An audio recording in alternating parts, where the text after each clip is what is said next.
those little things are the 16 turnovers and the 16 offensive rebounds. So, my high school coach used to say, don't negate your hustle. And so we had plenty of times where we got stops, but we didn't come up with the offensive rebound. And so that's going to be a challenge for this group, and we put that in front of them. You guys were down by double digits with less than 2 minutes to go and was able to cut it within one. What was the strategy, and what did you like the way your team was able to show composure and resolve and resiliency? Yeah, just overall, not giving in. And I think overall we were still trying to figure a way how to win this basketball game. So we increased the tempo. We start pressing a little bit, speeding them up, and then we were attacking the basket. So overall effort to try at all costs to get a win.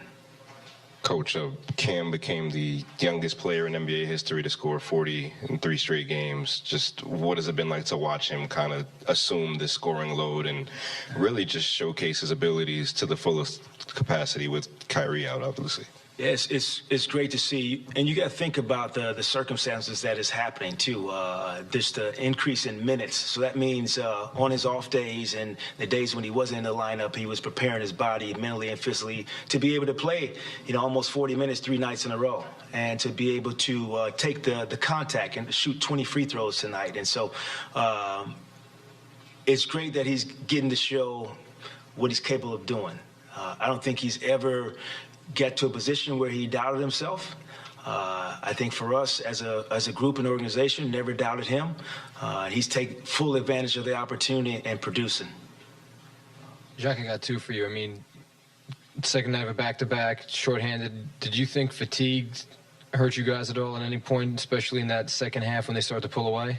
Yeah, you know me, Alex. I'm not going to give our guys an excuse. The back-to-back is part of your schedule. We did try to play some zone a little bit to hopefully give our guys a little bit of, legs a little bit. We're trying to play extremely fast. So that piece of it, to get shots up, especially against this defense, we needed to. But no excuses that I'm allowed this group to have. Even though you haven't had Spencer play round 2 with the Nets yet, with Cam playing the way he is, Ben's back, and Spencer, given your history with them, have you thought at all about how you want this to go, as early as Thursday with all 3 available now? Not in specific, actually, to be honest with you. I guess that's the true sign of me thinking about today. My thing with Spencer was just, reintroducing myself and looking forward to having him. But I'll take tomorrow, which is an off day for us, to kind of see how we're going to put this thing together, who's going to start, what the rotations will be, all of the above. So I'll give it some quality thought tomorrow.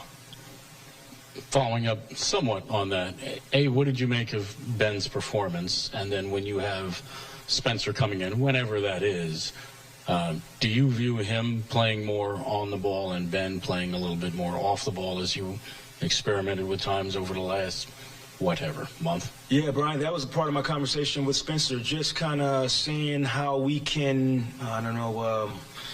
make this thing work. I think Spencer has the ability to play on and off the ball. We've seen that before. The good thing is, we want to play fast, and so kicking the ball ahead, you can kick the ball ahead to Ben, and he can attack. You can kick the ball ahead to Spencer, and we have a thrust to the rim for our group. So we're going to try to utilize both of those guys. I think we can take advantage of it without it being a negative for the group.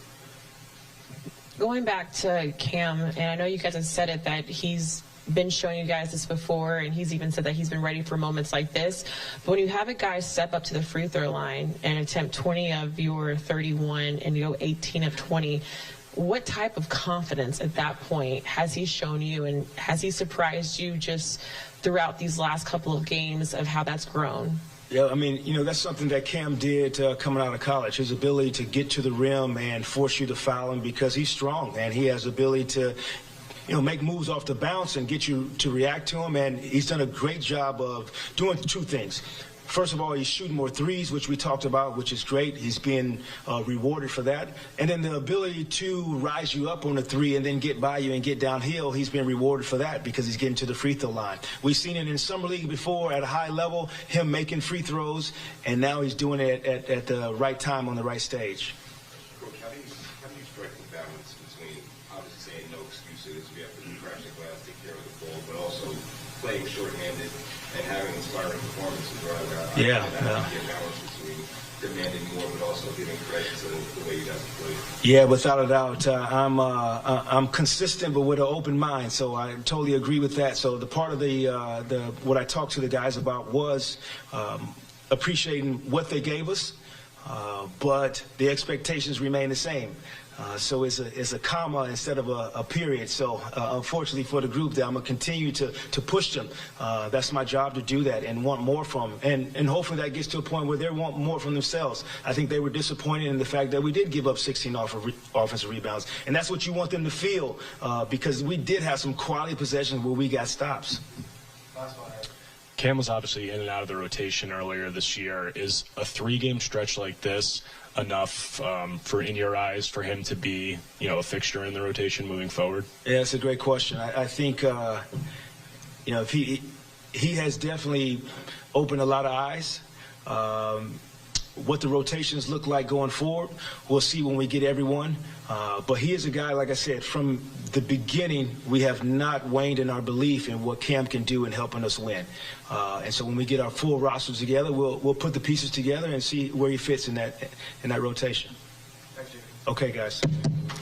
Well, as you see, and for very good reason, Jacque Vaughn has been asked a lot of Cam Thomas questions over the last 3 games, and again tonight for the way he played, stepping up again. Megan brought up how good he was at the free throw line, 18 and 20, but with his 43 overall. One of the things that interested me in particular there was when Jacque Vaughn talked about how Cam has done a good job staying ready on his off days. Because if you think about when guys are getting ready for a game, they have their shoot around or whatever, warm-ups, and then when you don't play, the players who don't play, you still have to stay in shape. So oftentimes that might mean after a game you're doing whatever you prefer for your cardio. It might be on a bike, it might be on a treadmill, whatever that is. Or in off days, you're playing pickup. They talked in the last game how he was the all-time leading scorer on their Stay Ready crew. So there's a lot of discipline that is involved for players who aren't getting a ton of minutes to stay in shape, which he clearly has done all of that work. And that's on top of the frustration and disappointment when you don't get into a game. Everybody wants to play. Everyone wants to play a lot of minutes.